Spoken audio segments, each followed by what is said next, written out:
So we are here with Rebecca Cribbin, and I am so excited to have this conversation. It has been a long time coming. Rebecca, thank you so much for being with us. Oh, Stacy, it's my pleasure. Good morning. Good morning to you, my friend. And it is afternoon here in the States, and Rebecca is coming to us from across the pond. Rebecca, talk to us a little bit about who you are and where you are located in the world. Okay, so Rebecca Cribbin, I'm firstly a mother, a partner, a boss, and recently, Stacy, I became a grandma. But I don't wish to be called grandma. I'm hoping that my little Alfie will call me Gigi because I feel like I'm a little bit too young to be grandma, and I don't consider myself to be a nana. So therefore, I'm hoping for Gigi. Gigi it is. Gigi it is. And I say to my daughter that I'm going to poke him in the eye if he doesn't call me Gigi. He's very cute. He's very cute. And I live and operate my business in the regional areas outside of Sydney, New South Wales, Australia. Love it. Love it. Love it.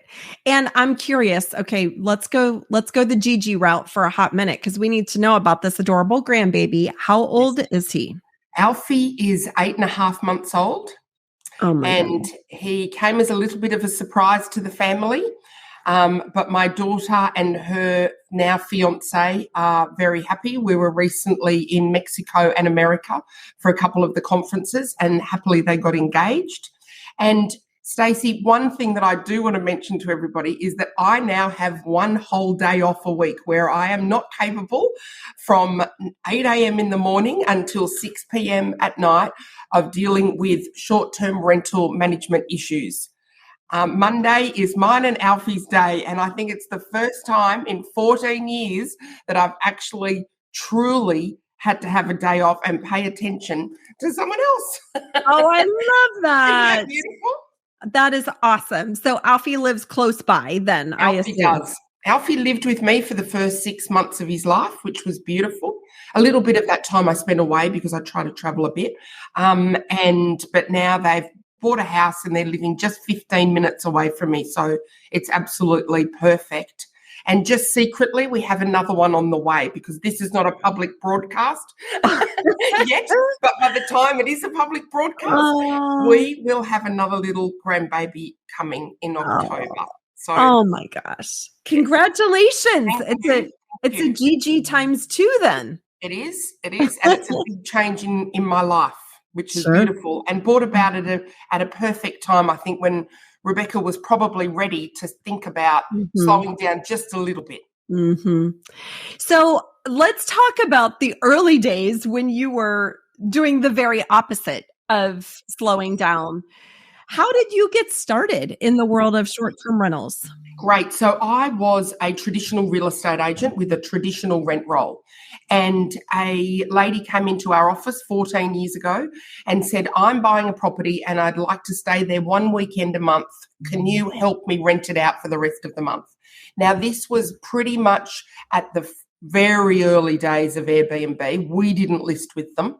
And we had someone in my team who, fortunately for me, is still in my team 14 years later, that had managed some short-term rentals in a different area, but certainly she'd been doing it. And she'd had 4 or 5, and she tells a funny story, which tells exactly how long ago it was, is that she used to get cash from the owner and put it in paper bags and take the paper bags to the supermarket and do the shopping for supplies and pay with the cash and put the change back in the brown paper bag that was labelled with the property address. So that's how long Jane and I have been looking after short-term rentals, right back to the paper bag days when there was no card, there was no trust accounting. You know, when I first did it, we had our debits and credits for our accounts in a book, and how technology has changed. Oh boy. So, yeah. You know, that was 14 years ago. Now we've looked after 1,300 properties. We've done 100,000 cleans. I counted them up. Wow. Because I think that's probably the biggest challenge I have and have had over the 14 years is ensuring that our properties are immaculately clean. And it's still a challenge to this day, and one that I certainly are far from conquering. Yeah. But we put together processes and the like to try and get ahead of the game in that regard. But whilst we're reliant on human and human, I don't want humans to be replaced by robots for hospitality especially.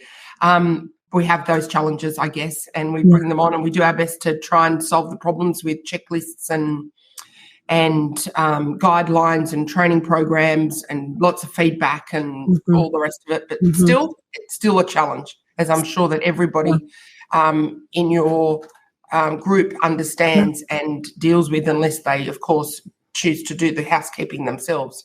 Yeah. Let's talk about that a little bit. I'm curious, you mentioned training programs, and one of the things that I often joke about is, listen, I feel like I can teach many, many things, but you do not want Stacy St. John teaching you how to clean. Okay. So, I have hired an amazing quality control lead that actually leads training sessions for our cleaners as well as our inspectors, helps put together checklists and protocols. What do you feel like has made the biggest impact for you in solving that cleaning challenge within your business? How have you delivered, training and systems to help shore that up? So we have a training program that we launched and ensure that every housekeeper that we bring on board goes through. I've changed it 15 times, Stacey, over the years. We've had inspectors go and check every property after every clean. And in the end, that became too expensive. We've looked after, as I said, 100,000 cleans, and you just can't check every person every time. You have to get to a point with scale that you can rely on housekeepers being part of your team. We've implemented programs to get guest feedback for housekeepers because I think they respond better and more positively if the information that they're being fed back with has come from a guest. We, however, soften it. There's been some times when our team members have taken an email from a guest and forwarded the email straight to the housekeeper, and it all goes pear-shaped because everybody's sensitive, and understandably, we need to be somewhat courteous in our feedback and take an approach which is collaborative rather than, so that's always been a challenge too. So to take the feedback, turn it into something that's proactive and positive, and then give it to our housekeepers. We've also ensured that our housekeepers look after the same property every time. So we don't have housekeepers go to a property that they haven't looked after. And the other thing, I suppose, that I could share is that we have a comprehensive checklist in the handover. If one housekeeper finishes as the housekeeper attached to that particular property, we have a great handover program so that they can take forward with the information that we've had in the past, because there's so many idiosyncrasies. It's not like cleaning a hotel room, is it? It's every property is different. They all have different needs. They all have different property specific checklist issues that need to be covered off. So I think those things have helped us. But as I said to you, we are still far from perfect. And with 350 units under management at the moment, we still have issues. Yeah. I'm curious. You mentioned that you're no longer at a point with the size and scale of your company that every turnover can be inspected every time. How do you decide which properties get inspected? And do you have a cadence or a framework for the timing of that? So we run in 4 monthly cadences. So as an organisation, our property managers or portfolio managers visit their properties once every 4 months. And at that time, we have a different inspection checklist. So we look at some of the same things, but some different things. So we audit the property setup. We audit their property listing marketing material, and we audit the facilities, I suppose, from a revenue perspective. And we do that at different times of the year with a different checklist. We also attend our properties if there's a claim against the guest, so that we know exactly what we're doing and we're sure that a cleaner has covered all aspects, and that we have the tools that we need to make a claim. So it's not as if we're offshore, never attending, and we also consider our housekeepers to be part of our team. Yeah. Absolutely. So we do inspect every time because our housekeepers are inspecting every time. Right. But we used to double check them. Gotcha. Right? And our housekeeping teams have inspectors, so we are inspecting. But from my perspective, we have changed. We went through a process where every time there was a clean, the housekeeper did it, their manager checked it, and then we went and checked it. Gotcha. And we just can't do that anymore. But we are certainly a hands-on property manager that attends our properties, and our teams go 3 times a year. We also do have an outsourced inspector that does a safety inspection once a year as well. Awesome. Which covers off a bit of our compliance, because in New South Wales we've got a bit of compliance. So they do that, and they do a checklist of other things that we want to keep our eye on, and they're paid to do it, I suppose, and accordingly we can guarantee that they're going to check off the checklist and send us an invoice. Yeah, gotcha. I'm curious how many units you like to assign to a specific cleaner. Do you have any sort of formula for how you map that out? Yeah, so we do, but that is different in different areas. So we operate in 4 fairly distinct areas. They're within 3.5 hours drive of each other, but they're still distinct areas. So in one particular area where we manage 50 properties, we have a housekeeping partner that looks after all of those properties. Okay. And that works extremely well, but it only works after we tested them and coached them and worked with them a while. And they said, can we take on all your properties? And I said, absolutely.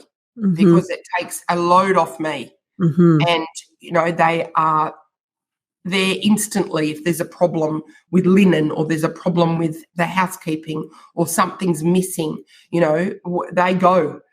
In other areas, we've learnt that lesson too. If you give too many properties to a housekeeper and their quality declines, then you're stuck with 26 properties and no cleaner or no housekeeper, because it doesn't matter how much in Australia, especially, I don't know what it's like in the US and Europe and the UK, but in Australia, you contract with them means nothing. If they don't want to housekeep that house, they can bring the keys, not that they have keys anymore, but that's a whole nother story. They can bring the keys into the office and say, I'm not cleaning those 26 houses. It's Sunday afternoon and you've got to have them all cleaned by all of them by Friday. We're not back to back all the time, but it could be in the middle of the school holidays, and we are back to back all the time. So we've probably come to the conclusion, to cut a long story short, because we could talk about that for hours, I think 10 is enough. Gotcha. And we always have a backup plan. We've always got a housekeeper who we've just brought on and that we're coaching and training and getting onboarded, ready should one of our housekeeping team throw a tantrum and throw the keys at us. Yeah. No, I love that you have a plan B or a backup, because even, to your point, people get sick or their kiddos get sick or there's a death in the family and unexpected things happen. So I think having that plan B is Really, really important. We have a plan B for everything, Stacey. You have to in our business. We have a plan B for fridges, dishwashers, ovens, barbecues, gas bottles, everything, toasters, kettles, everything that you could put, hair dryers. We've got a backup. We've got a plan B for all of them. In fact, we recently closed one of our offices because we thought it was a little bit of overkill to have so many. We had 5, and we now have all of our backup plan in one of our properties in a locked cage under the building where the property is. So we couldn't shut the office until we knew what the backup plan was. Yeah. So I think our industry relies on our plan B. Always got to have a plan B. Always got to have a plan B. I love that. I would love for you to just walk me through, if you're open to it, your growth, because, a lot of people would think, holy moly, like 350 properties, like, how did that even happen? Yeah, so, how does it even happen? Far talk out. Talk with me about that. Okay. Do you know what, Stacey? I'll preface it with 300 for your listeners. I'll preface it with something that I'm fairly proud of, is that 350 properties, and we've always been the most expensive. Wow. Right? So we've never done it through discounting. I think I can put it down to the fact that I'm a bit of a risk taker, right? But I'm also very solid in creating and refreshing processes now with a vision for what things are going to be like in 18 months' time. So my brain works very fast.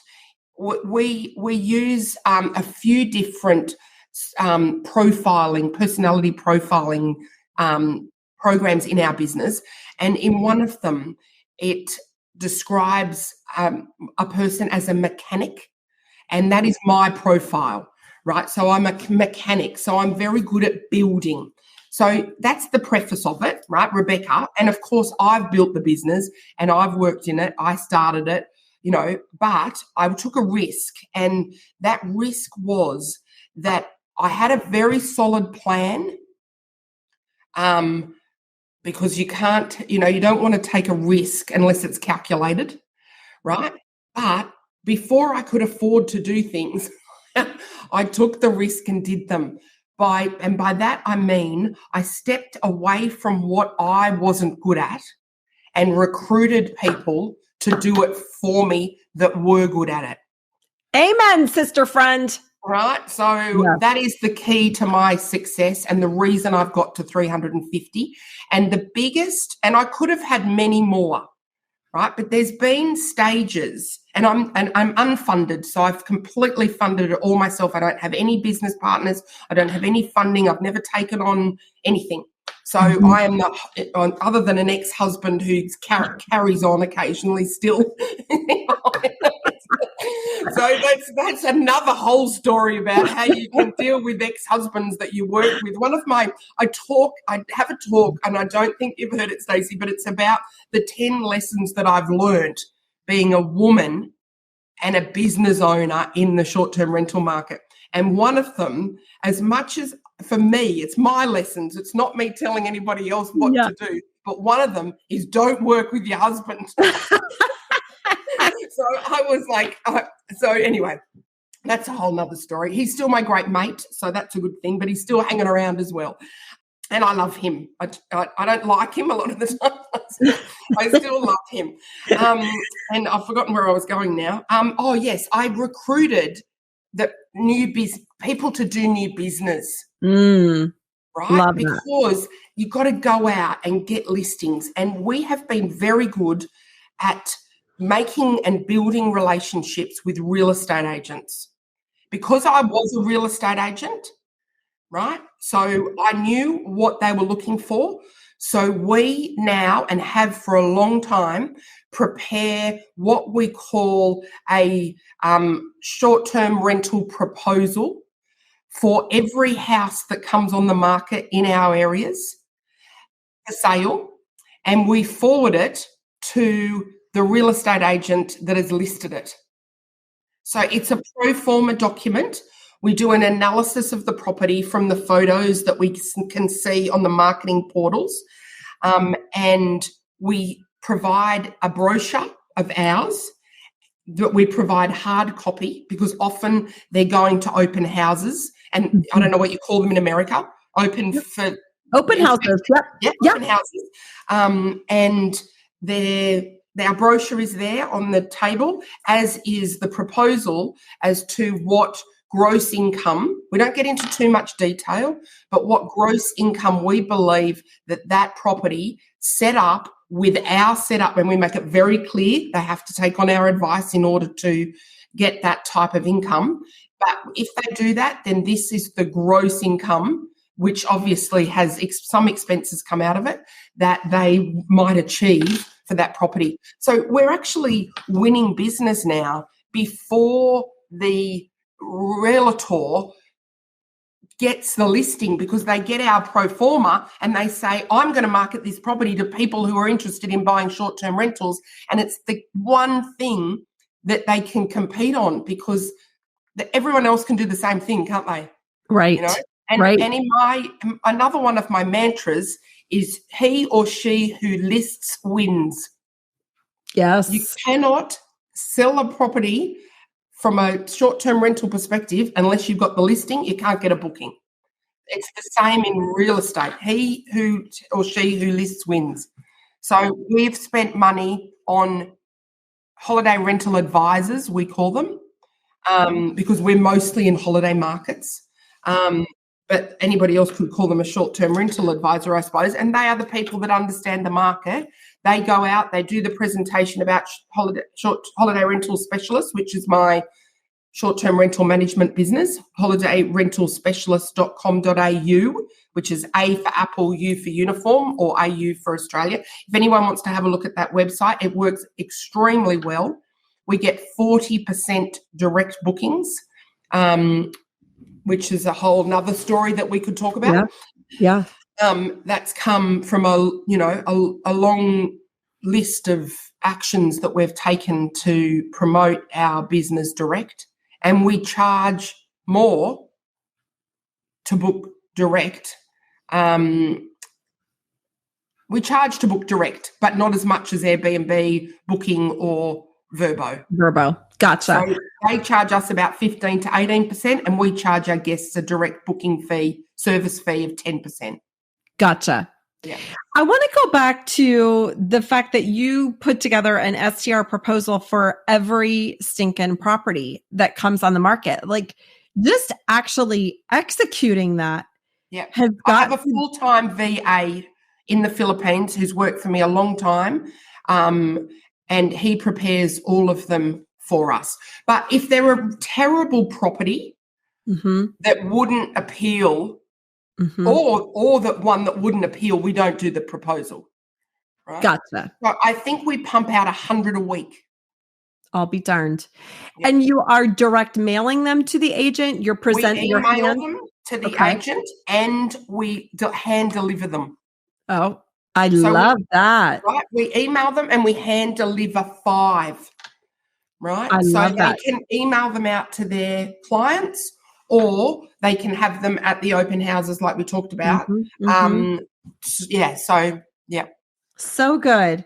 That's so unique, Rebecca. I love that approach. I often teach my students inside my accelerator program, because I have a co-hosting biz builder. And one of the ways that I have built my own property management and co-hosting business is developing strong relationships with real estate agents. Yes. Because the way that I look at it is they have the relationship with my end user, and how can we create a win-win-win scenario, right? And we don't pay them, Stacy. Right. We don't either. We don't either. Because it's not necessary. Everybody says to me, what do you pay them? And, I tell a little story, and it's only a recent one, of we worked with an agency for a long time, maybe like I think we're probably pushing up 7 years we were working with them. And one of our competitors came into the market, a new competitor, and credit to them, they've done very well, but they what I call bribed my real estate agency by offering them money for referrals. And I was cranky. I was like, don't do that after 7 years. You know, we've fed leads back to you for sales listings. It's win-win. Anyway, money talked. And 3 months ago, they came back to us, forfeited the money because the agent that was paying them needed to pay them because they weren't doing the job and they weren't able to create the trust and deliver what we had delivered. So it's interesting. If you deliver quality, everybody will pay, whether it's with time or referrals or, you know, or a property or service for your business that you're operating. You know, if quality, people pay for quality and they like quality, you know. Amen. And they'll be you know, they'll be your client for life, even if they have to pay a little bit more, provided you keep on delivering. But don't get me wrong, we are far from perfect. Well, heck, I mean, nobody is perfect. I always say this, I'm a recovering perfectionist, and I learned, you know, progress over perfection wins the day. Perfectionism will halt you. It will stunt your growth, and it will get you in a mental space that is very difficult to actually move the needle in your business. That's what I've found. Yes, so I agree with you. That. I also am a perfectionist, and I think a recovering perfectionist is better in our business than a perfectionist, because otherwise you'd have a breakdown. I think this is so true. I occasionally fall off the wagon of being. Yes. I love that. I go back to my perfection and I sound like a fishwife, and I then reflect on myself and go, oh my goodness, well, you know, when I see a property that and it's not perfect or it's not as good as I'd like it to be, I fall off the wagon and I start being a perfectionist again, and I have to slap myself and come back to where I am.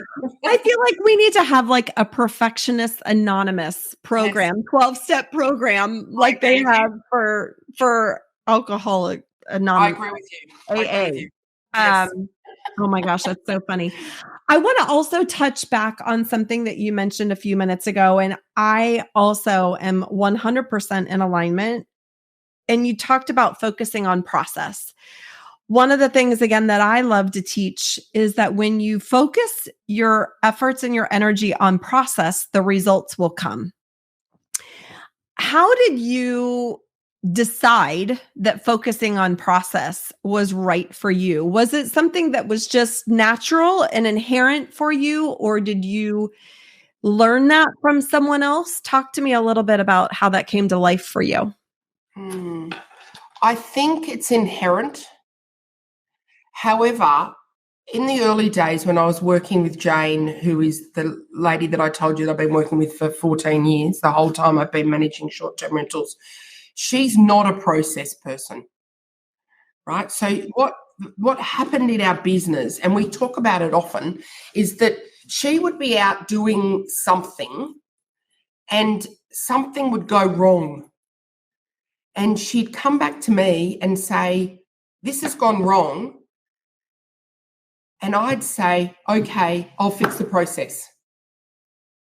Right? So every mistake we made, and every mistake we still make, because we're still every day rewriting processes and updating processes, because everything changes. But I think when there was an issue, we rebuilt the process so that the issue didn't happen again. And that's a challenge when you're scaling at super speed. Like, I've had 350 properties since before COVID, right? Well, we actually got up to more. I think we had 420 prior to COVID. We lost a lot when people moved into them. So they moved to the regional areas of Australia out of the cities. So they moved into their properties, or they rented them out on a permanent basis because they thought that COVID lockdowns might happen again and they couldn't be without the income associated. Australia was incredibly locked down. Like, we couldn't move out of our houses. Wow. Like, we weren't allowed to leave our houses for longer than, I think it was a 5-kilometre radius. So that's like 2 miles. Wow. And you got arrested if you were found outside of that area. Anyway, so that's a whole nother story about lockdowns and the learnings that we had from that. But we lost a lot of properties. But, we're still building based on, if something goes wrong, how do we fix it with a process? And it's not easy. Yeah. It's not easy, but you're re-engineering constantly. And it comes back to being a mechanic. Mm-hmm. That is what I do. I build shit.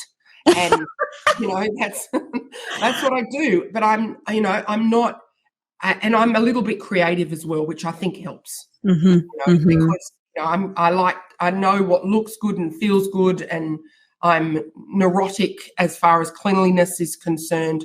My perfectionism has helped me want to make sure that everything is right for owners, and for guests. Mm-hmm. And we I would say that we've done the very best that we could, and I've put in the very most effort that I could to make this business the success that it is. I love that. I'm curious, when you are rewriting processes or optimizing processes, and first of all, I feel like I have a sister in Australia, because you and I think so much alike. Yeah. It is phenomenal. But to me, continuous improvement is absolutely the name of the game if you want to grow your business. For anyone who is just taking an approach, a ho-hum approach, where it's, okay, well, things are okay, so why change anything? I am always on the hunt for what we can update and improve and get better. And to your point, every time there's a mistake that happens, and they happen, you fix the mistake and you write a process so it doesn't happen again. Talk to me about the tactics behind that process writing. Do you have a Google Doc that is a big manual? Do you write your processes in a system like Monday.com? It's changed so many times. Yeah. Right. We have SharePoint now with Microsoft, and I don't like it. So, and we've got, Excel spreadsheets and Word documents and, Canva files and 1,000 checklists. To be quite honest with you, it's probably my 2025 mission. So my 2024 mission is to be better, right? So we're working on being better in everything. And we have topics that we're being better in. But I'm pretty sure that my 2025 mission is going to be to pull together and really streamline all of those processes and procedures into, a format that's even more scalable than ours is. Yeah. I love it. I think that's where you fall down, because you can have all the processes in the world, but if your team can't find them, or you've rewritten, like I've had people rewrite, in the beginning, Stacy, I used to do it all myself. So it was beautifully disciplined, beautifully organized. All of them had the same font. All of them had the same something. Yep. They all had a footer which told them where the file was saved. Well, that's gone to the clouds. But I could have said something much worse, but I'll try and be charming. And now we need, because other people get involved. Yeah. And then they leave. and they save stuff onto their desktop, or like it's very the big. I guess yes, we talked about housekeeping being a big challenge, but also control is a big challenge. And I'm sure that we're not only sisters for all the reasons before, but I am also a control freak, and I've had to learn how to give up control as well in order to be able to scale. Yeah. And maybe that's why we've hit a 350 property ceiling, because in order to go to 700 or 1,000 properties, which I know my team are more than capable of doing, I don't think Rebecca's capable of doing that. So I've been down the process of, do I hire a CEO? Yeah. So Rebecca has to let go and become the chairperson, because that's probably the only way we're ever going to get beyond 420 properties. Because I can't keep a handle of everything, but I might be able to if I can get. So I don't believe that there's really, and you might correct me, I'm looking at the moment for a program to manage my processes within. And I can't really find one that really makes me think, oh, that's a really disciplined, fantastic way to we've got project management systems, but we're not talking about managing a project. We're talking about processes and procedures. Anyway, I put it out. If anybody that's out there knows of something fabulous where you can, store and library, I suppose it is. It's a documents and processes library that I think would be a really good tool for all businesses. Maybe we've a couple of things come to mind. Now I'm gonna have to remember what they're called. Don't worry. There's a program called Sweet Dash. That could be something to look at. And it is basically a portal that then obviously, you link to different things, but that has so much functionality. It's amazing. I'm looking at implementing that in my business. There is also, I'll be darned if I remember it, there is a Citrix product that is similar to SharePoint, and the name is escaping me at the moment. But when I was in the corporate world, we also utilized that as kind of a database, if you will, of processes and procedures and things that were easy to navigate and link to one another and update in real time. And back in the day, oh my gosh, I'm totally dating myself. But when I was in college, I also worked as an administrative assistant, and my job in that admin role was to be the document control specialist. Okay. So we were ISO 9001 certified, and that was a whole thing, right? Yep. And so that was part of my job. So it's so funny that we're talking about document control. OMG. Okay, I want to move into work-life balance, if that exists for you. I mean, obviously, you're an incredibly busy, incredibly smart businesswoman. How do you turn that business brain off, if you do, and balance the other part of your life, your children, your grandchildren, your loved ones? Talk to us about that. I tell a story. Over the last 14 years, I've lost my mother. I've moved 5 times. I've renovated 4 houses. I've owned only 2 short-term rentals myself. I got divorced. Then I had my heart broken. Then I repartnered. I've started 4 businesses. I've sold 1 business. I've raised my children. I've tried to keep my friendships. I think they're probably something that suffers more than anything else. I've raised other people's children. I'm just the house that all the kids come to. I'm now a grandma, which I've got to find time for. But I am proof that as a woman, we can do it all and have it all and survive it. Do you know what I mean? And I have had it all. I've stood on the sideline while my children are playing football. soccer for you guys. I've worked at the canteen at the school. I think what I did was, I worked long and hard, but I was only doing it for my children. I probably have for the last 5 years. I could have sold my business and retired some time ago. Like loads of people all over the world have done in our short-term rental industry, right? Right. It's happened everywhere. But I haven't, because I have been able to have work-life balance. And don't get me wrong, I'm tired all the time. And now I'm the wrong side of the bell curve of life. But I've focused on my mental well-being a lot.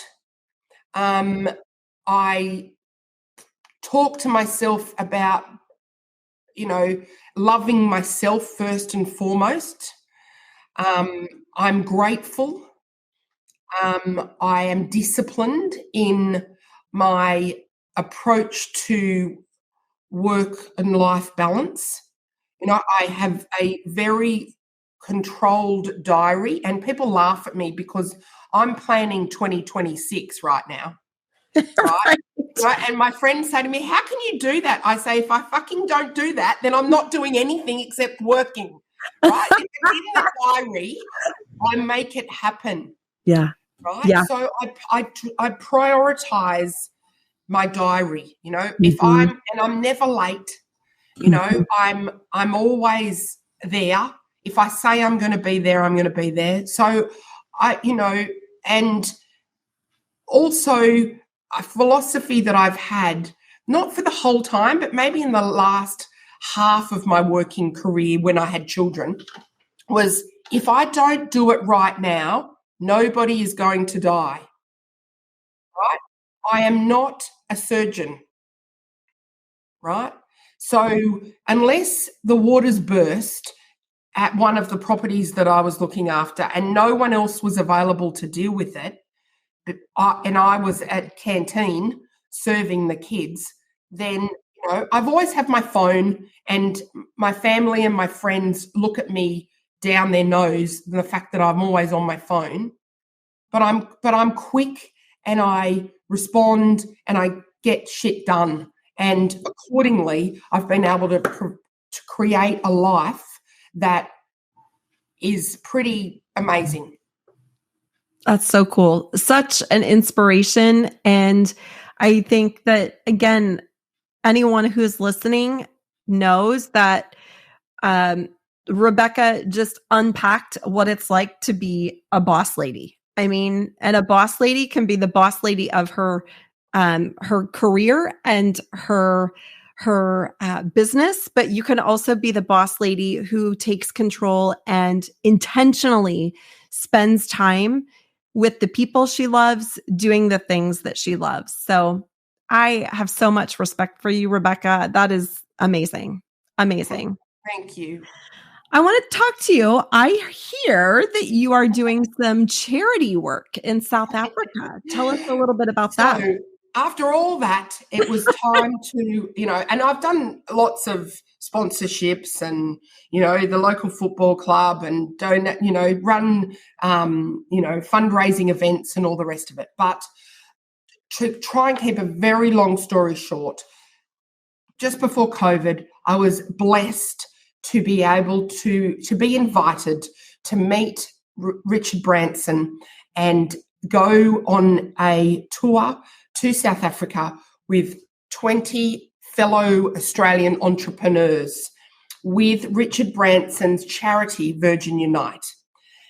That changed my life. I didn't expect it to. He was my, I don't have heroes. I don't idolize anybody, but I respected him and I liked his books and I liked what he did. And, I like to aspire to be like people and surround myself with people that, lift me up and make me a better human, right? And I saw a saying the other day, you are, and I've just got to remember it because it's really important, I want to say it, your health, wealth and mindset move towards the average of the 5 people you hang around the most. Yes. And I love that it's your health, wealth, and mindset. Well, I changed it. It was your wealth. It was your wealth. Girl. Whoever I got it from was your wealth, but I wrote it down so that it could become, me. Was your health, wealth, and mindset. But whoever said it was wealth. But anyway, so I've gone to South Africa, and we did some charity work mentoring entrepreneurs at 3 different or 4 different charities that Virgin Unite sponsored. One of them particularly hit me very hard. It was a university, and the reason I wanted to share this is because, and I might get a little bit teary because I'm still very emotional about it, is because of your sisterhood. So we attended a university in Johannesburg, which at the time had 600 students. 400 of them were women, and it's a charity university. They provide incredible education. It's called the Maharishi Institute, and they teach their university courses, but they teach it around mindset and meditation and helping their students to move through and out of the PTSD that they suffer from the lives that they've had. And it was incredibly moving. What was more moving for me, and they do an incredible job, and what was more moving for me was out of the 5 girls that I mentored while I was there at the university, 2 of them had babies. And it turns out that their babies are from incest. From most of the babies that the university women have, their uncles or their fathers are the anyway.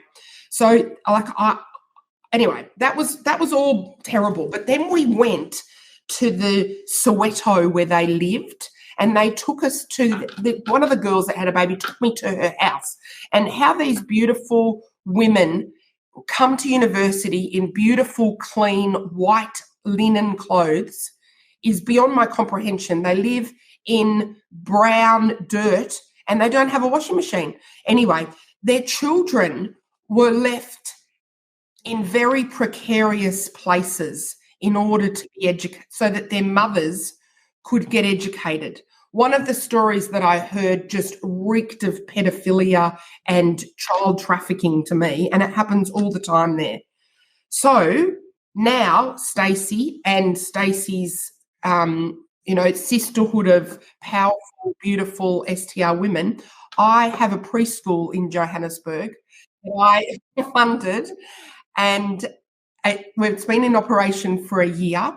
It's a Montessori preschool, and 27 at the moment little babies are being safely looked after so that their mothers can change their life and get out of poverty. The university, I went back 4 weeks ago. That's the reason I'm so emotional. I hadn't seen the preschool. The university has grown to 2,000 students. It's opening charity universities in Zambia, Zimbabwe, and 2 other places in South Africa. And my mission for the next 5 years is to have 500 preschool babies being safely looked after and educated in the Montessori style, which is extraordinary, so that their mothers, who don't often have partners, some of them do, and we don't restrict what students can come, but so that their mothers can change their life and the lives of their babies. And the students are getting incredible jobs. And for your reference, if anybody's interested, they can reach out to me. I'm on the hunt for probably the equivalent of $60 a month per child. So if and they probably need to be at the preschool for 4 years. So it would be committing to one child that you could know and get to, learn about and learn to love and even go and visit for $60 a month. And I'm on the hunt for 500. It's 100 Australian dollars, but 60. And I haven't done anything about it yet. But I put a post on LinkedIn, and quite a few people come back to me. I've probably got 10 people already saying that they'll do that. But it's completely and utterly changed my life, and I am actually going to go and spend probably 3 months a year in Africa to help get these preschools set up. So I'm going to pay for the setup of the preschool, the fit out and then and I currently pay for everything at the little preschool that I look after and the principal and all the rest of it. And I'll build the preschools. But then I'm hoping to get support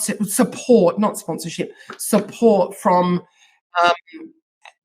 those of us that are completely and utterly blessed in so many ways. Okay, so that's why I wanted to share it, because it's pretty damn special. And it's changed my life, because, I want for absolutely nothing. Mm-hmm. And I look around and I see, people complaining about what life has thrown them when they have completely no idea what's happening on our planet. Yeah. It almost makes me emotional to ask a follow-up question, because I think that is so beautiful. I think that is very beautiful. So thank you, darling. I changed my life, and I couldn't help it. I couldn't help it. I was like, literally nothing is more important. I've got this beautiful little 8-month-old who is so safe, and he's so precious, and he's so well looked after. And anyway, just to leave it on a lighter note, whilst I was in Johannesburg, I took them all to the zoo. Oh. So David, my partner, who is a beautiful human, and I, and 8 adults, took 27 little darlings to the Johannesburg Zoo, where they'd never, of course, been before and never seen anything like it. And it cost me $30 for all of us to go to the zoo. Oh, my goodness. So, I bet you have stories about that trip. Oh, it was magnificent. And I was frightened that I was going to lose children. And the people there said, these children look after themselves on the street for hours every day. Don't worry about losing them. Oh, my gosh.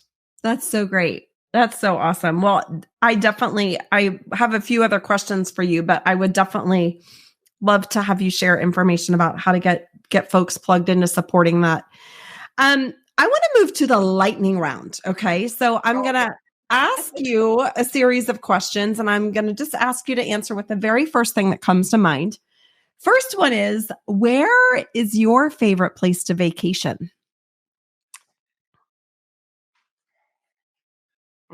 Gosh, Italy. Ooh, do you have a certain part of Italy? I love it all. Yeah. It's a pretty special place. Okay, what's one place you've never been that you want to visit? The Taj Mahal. Ooh, okay. I'm well-traveled. I've been to a lot of places. Yes. That's one I haven't been to. Okay, cool. That's, I think, the first time I've ever gotten that answer. That's cool. All right, what's one thing you know now that you wished you knew when you were starting out in this business? Develop a thick skin quickly. Mm-hmm. I wish I'd have been, I wish I'd have known that it was really, you just can't take it all on. Yep. Do you know what I mean? Like you can't take it all on. Although I would say that for people who don't actually know me, which is a lot of people, but think they know me, they would say I have an incredibly thick skin. But as a woman in corporate, because I come from corporate as well, Stacy, we if we're a assertive, powerful, strong woman, then we're a hard-faced bitch. Yep, that's Whereas so true. if a man is an assertive, strong, powerful person, they're someone to be admired and a boss and a legend and a toughie. And, I think if I reflected, then probably, let it bounce off more. Sticks and stones. Right. Yeah. Right. Will break my bones, names will never hurt me. So I think that's probably it. And people don't really know you, and what they think about you is none of your business. That's right. And you can't focus any energy on that whatsoever. You do you. Yeah, exactly. All right. What's the best piece of advice you've ever been given?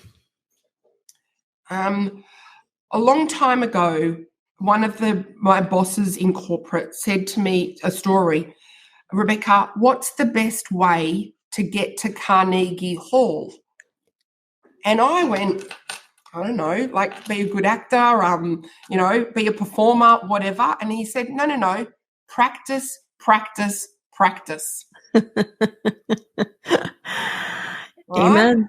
Amen. So I think that's the best piece of advice that I've ever been given, because you've got to keep going and keep practicing. And, for me, the Be Better campaign of 2024 is about, learning from what we've done and keep on practicing. Love that. Love that so much. Last question. What's one thing and or person that you're grateful for today? If we talk about, like we've talked a lot about business and growth in our businesses and how we do that and the like. So after reflecting on all of that, I think that I'm most grateful for my partner in crime, Jane, that I've worked with over the last 14 years. Like I've talked about her 3 or 4 times during this podcast. And, if I'm reflecting on the business, then yes, I'm most grateful for how we've grown and learnt and done all the things that you and I have talked about today. Yeah. So good. Jane, you're getting a shout out, girlfriend.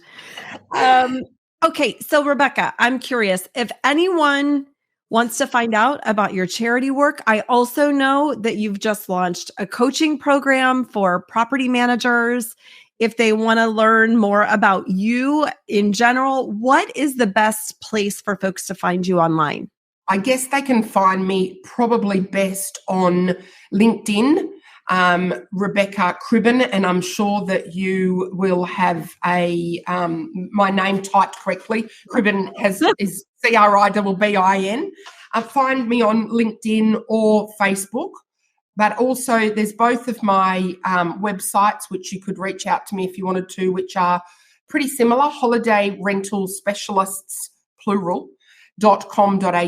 And then my coaching and training and offshore outsourcing business that I'm just launching is holiday rental experts, plural.com.au. Love it. But Rebecca Cribbin on any of the socials. I'm not so good on Instagram, but LinkedIn or Facebook, you'll find me, message me. I'd love to talk, and I'd love to share more stories about South Africa if anybody's interested in a little bit of give back or